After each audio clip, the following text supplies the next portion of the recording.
Item ಯಾವುದೇ ಇರಲಿ try ಮಾಡಿ ಆಚಿ ಚಿಕನ್ ಮಸಾಲಾ.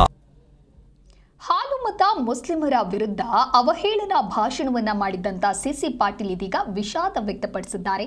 ಶಾಸಕ ಸಿಸಿ ಪಾಟೀಲ್ ಅವಹೇಳನಕಾರಿಯಾಗಿ ಒಂದು ಹೇಳಿಕೆಯನ್ನ ನೀಡಿರ್ತಾರೆ. ಯಾವಾಗ ಇದಕ್ಕೆ ವಿರೋಧ ವ್ಯಕ್ತವಾಗುತ್ತೆ ಅದಾದ ನಂತರದಲ್ಲಿ ವಿಷಾದವನ್ನ ವ್ಯಕ್ತಪಡಿಸಿದ್ದಾರೆ. ಧರ್ಮದ ಜನರ ಆಶೀರ್ವಾದದಿಂದ ನಾನು ಆಯ್ಕೆಯಾಗಿದ್ದೇನೆ. ಎಲ್ಲಾ ಧರ್ಮದ ಜನರ ಆಶೀರ್ವಾದ ನನ್ನ ಮೇಲೆ ಇದೆ.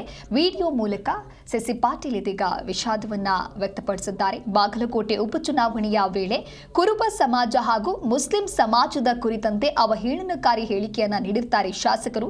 ತೀವ್ರ ವಿರೋಧ ವ್ಯಕ್ತವಾಗುತ್ತೆ. ಹಾಗಾಗಿ ಈಗ ತಮ್ಮ ಫೇಸ್ಬುಕ್ ಪೇಜ್ನಲ್ಲಿ ವಿಡಿಯೋ ಮಾಡೋದ್ರ ಮೂಲಕ ತಮ್ಮ ಹೇಳಿಕೆಗೆ ವಿಷಾದವನ್ನ ವ್ಯಕ್ತಪಡಿಸಿದ್ದಾರೆ ಶಾಸಕರು. ನಾನು ಸಹ ಎಲ್ಲ ಧರ್ಮದವರ ಜೊತೆಗೆ ಅನ್ಯೋನ್ಯತೆಯಿಂದ ಜೀವನವನ್ನ ನಡೆಸ್ತಾ ಇದ್ದೇನೆ. ಎಲ್ಲಾ ಧರ್ಮದ ಜನರ ಆಶೀರ್ವಾದ ನನ್ನ ಮೇಲೆ ಇದೆ.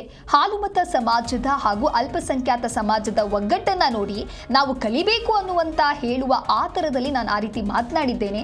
ಆಡಿದ ಮಾತುಗಳಿಂದ ಹಾಲುಮತ ಮತ್ತು ಅಲ್ಪಸಂಖ್ಯಾತ ಮತಗಳ ಜನರ ಭಾವನೆಗಳಿಗೆ ಏನಾದರೂ ನೋವಾಗಿದ್ರೆ ಅದಕ್ಕೆ ನಾನು ವಿಷಾದಿಸ್ತೇನೆ. ಈ ಸಣ್ಣ ವಿಷಯವನ್ನ ಮುಂದುವರಿಸದೆ ಎಲ್ಲರೂ ಸೇರಿಕೊಂಡು ಆತ್ಮೀಯತೆಯಿಂದ ಇದ್ರೆ ಸಕ್ರಿಯ ರಾಜಕಾರಣವನ್ನ ಮಾಡೋದಕ್ಕಾಗತ್ತೆ ಅಂತ ತಿಳಿಸಿದ್ದಾರೆ. ಆತ್ಮೀಯ ಹಾಲುಮತ ಸಮಾಜ ಬಾಂಧವರೇ, ಆತ್ಮೀಯ ಅಲ್ಪಸಂಖ್ಯಾತ ಸಮಾಜ ಬಾಂಧವರೇ, ನಾನು ನರಗುಂದ ವಿಧಾನಸಭಾ ಮತಕ್ಷೇತ್ರದಲ್ಲಿ ಎಲ್ಲ ಧರ್ಮದ ಜನರ ಆಶೀರ್ವಾದದಿಂದ 4 ಬಾರಿ ಶಾಸಕನಾಗಿ ಆಯ್ಕೆಯಾಗಿರುವೆ. ಎಲ್ಲ ಧರ್ಮದ ಜನರ ಆಶೀರ್ವಾದ ನನ್ನ ಮೇಲಿದೆ. ನಾನು ಸಹ ಎಲ್ಲ ಧರ್ಮದವರ ಜೊತೆಗೆ ಅನ್ಯೋನ್ಯತೆಯಿಂದ ಜೀವನವನ್ನು ನಡೆಸುತ್ತಾ ಬಂದಿದ್ದೇನೆ.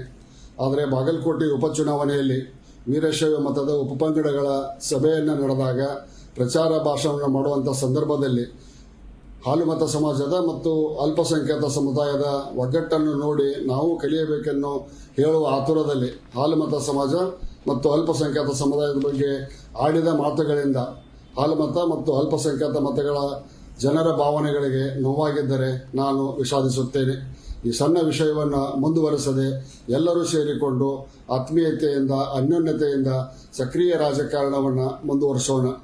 ಈ ವಿಷಯವಾಗಿ ಸೌಹಾರ್ದಯುತವಾದಂಥ ವಾತಾವರಣವನ್ನು ಇನ್ನಷ್ಟು ನಿರ್ಮಾಣ ಮಾಡಲಿಕ್ಕೆ ಯಾವುದೇ ಸಮಾಜದ ನಾಯಕರು ನಮ್ಮ ನರಗುಂದಕ್ಕೆ ಬರುವುದಾದರೆ ನಾನು ಸ್ವಾಗತಿಸಿ ಅವರು